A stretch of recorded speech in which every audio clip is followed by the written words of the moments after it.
We are recording this. It is 6 minutes left in the Bears-Packers game.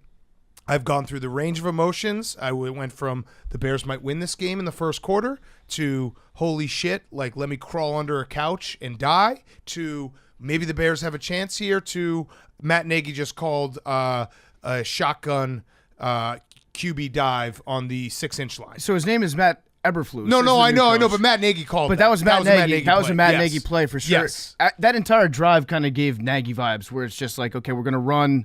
We're going to kind of panic a little bit right now because we can't get a cohesive offense going. So we're going to try to run the read option all the way down the field and hope that they guess wrong at the merge point every single time, the mesh point. So they did get down the field, though, which Correct. is good news, and they pinned them deep. Yes. It was like a very long extended punt. Field position. That got them down the field. I do want to point out, I saw this fly a little bit under the radar. I think that the Sunday Night Football account tweeted out the video as well. On the earlier touchdown, Aaron Rodgers went into the end zone, and him and his teammates did an extended ayahuasca celebration Nice. where they poured tea and then pretended to pass out. Is that something that we should be celebrating? No, jail. There's youngsters out there that are watching on television. Last I checked, DMT is still a Schedule I narcotic, Yep. I think. Facts. Are we going to have kids going into school tomorrow asking their teachers if they can have ayahuasca for lunch? Mommy, Daddy, I saw the bad man. He was trying to do drugs on national television. Instead of saying tomorrow morning, Lego my ego, Mom, they're going to say Lego my ego because they're going to have ego death. Yep. And they're going to just run rampant, and next thing you know, our entire country's going to shit. I mean, it sounds like you finally are kind of waking up to what I've been preaching. I saw. Oh, God, and now here comes the embarrassment. So Sammy Watkins just had like a 40-yard pass. So try not to do any freebasing celebrations in the end zone this time, Aaron. Okay, so this wasn't that embarrassing. I'm just going to say it. It was bad, but it's been way worse. It would have been nice to get 14 points, and you still might. It's been way worse. Listen, if you can get 14 points in any loss, you can talk yourself into anything and be like, we had our options here and there. Now, it would be exceptional to get 14 points because the score's 24-10 right now. Yes. So if we found a way to get exactly 14, that'd be awesome. It'd be awesome. That's what I'm really hoping for. Now, on that play call when they get down to the half-inch line, I hate that play call. Yeah. I hate it. I think everyone hates it. Why are you running shotgun if you're going to do a quarterback sneak? If you're going to do a quarterback sneak, put him up the center's butthole Correct. at the time that it snapped. And if you're going to do shotgun, let him stretch the field and maybe have someone he could pass to. I'm just going to say this.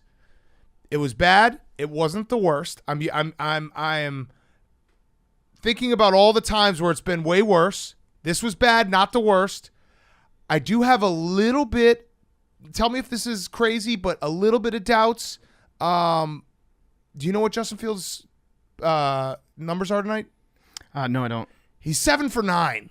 So he's only thrown it 9 times. It's bad weather, though. That feels you're going into Big Cat. You're going into Lambeau Stadium, the frozen tundra. You're really thinking that you're going to air it out right now? The Bears are running a high school offense. Jake, can you check and see what the temperature is? We're not. There was supposed to be rain in the forecast, so maybe it just never showed up. 7 for 9, though. That kind of hurts. I feel like 7 for 9, 70 yards. I don't know. Ideally, in today's NFL, you'd want your quarterback to try more. How cold is it? 77 degrees. 77 degrees. So Zagging you can't air it out. You can't be expected to just go out there and play some newfangled Madden video game offense. Yeah. The other spin zone I have is that Aaron Rodgers actually didn't beat the Bears tonight. It was Aaron Jones who ran 14 times for 134 yards, which is pretty insane. I do think it's cool that Aaron Jones still keeps that vial of ashes of his dad around his neck. Yeah. That's kind of cool. So every time he scores a touchdown, he brings out the chain, and it's like, this one's for my dad. Yeah. He's got it right there. It could be too many men on the field, some people would say. But I think it's cool because I think he used to have it didn't he keep it in a bag that was inside of his shoulder pads at one point? Something like that. And then he lost it, and they made him transfer it into a piece of jewelry. Yeah. That's kind of cool. It is cool. And I'm just going to flush this one again. I know this is going to sound crazy because it's a nationally televised game. The Packers are going to win by probably 3 scores. Justin Fields was 7 for 9. It wasn't as embarrassing as I expected. I thought it was going to be far more embarrassing. There was a moment in the second quarter where it could have gotten truly out of hand, and the only thing that saved the Bears was a couple of fumbles by the Packers that helped slow the tide of what was happening. So I'm going to count this as a moral victory, which is pathetic. A first quarter victory. Just a little stat for you, PFT. If you bet $10 million on the first quarter Bears money line, you would have won $19 million. Yes, I'm aware Think of about that. that. I'm aware of $19 that. million. It's going to be weird for me come tax season. That's quite a hit. It was a good investment. Yep. Here's another spin zone for you, Big Cat. So our teams, like we don't put our egos, we don't tie those to our team's win-loss records. No. We would never No. start out a show bragging about what our records No. are in football games where these guys don't even know that we exist.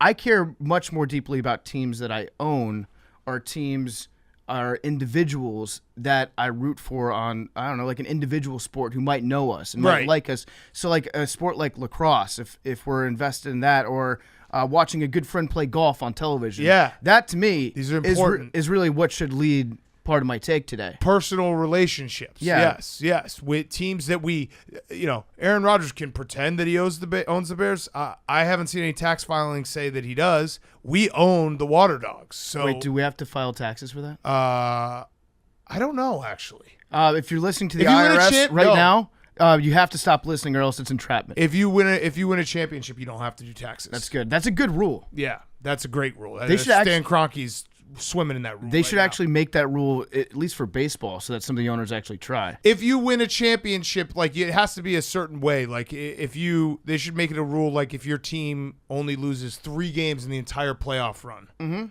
you don't have to pay taxes. That sounds good. Yeah, I'm sure people will like that. More rich people not paying taxes. But yes, we'll talk about the Waterdogs. Billy was there. We're gonna get to that at the end of the day, or at the end of the episode. We'll talk about Max, who's on Wednesday's show. Last thought, though, I really do think, and I say this from the bottom of my heart, Aaron Rodgers only having 228 passing yards. He's so washed. That's the under. He sucks. Like, that's it. That wasn't that impressive. So, win for the Bears. But, yeah, same old. We suck, and the Packers own us. And the Bears probably aren't that good, but they're frisky. Let's talk about some other games, and we'll see maybe if the Bears have a crazy comeback. I'll react to it. Or at least maybe help us hit the over. Yeah, I'm sad. I am sad, and I did go into the game. The first quarter had me being like, ooh, maybe. Same old. There's really nothing that's changed, and we still have stupid coaching decisions that I can get mad at, and same shit gets run every year, and we now have gone backwards in passing. Mitch Trubisky was like, by the end, was passing like 20 times a game. Now we have a first-round quarterback that's passing 9 times a game. This is great. It's not fun football. It's great. The Bears should run the triple option. People would not be able to defend the triple option. That's what you kind of tried to do in that last round. Yeah, I know.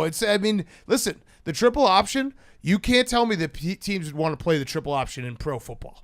They'd be pissed off. If you just you do the thing that like Mike McDaniel is doing, where you just get the fastest people in the world on your team. Yes. Just get sprinters on your team to run the triple option. Sprinters and 1 fullback. Oh, wow. They had a graphic right now. Notable former Bears counting against 2022 salary cap. It was like Andy Dalton, Akeem Hicks, Khalil Mack, Mitch. Foles. Yeah. Foles were paying forever.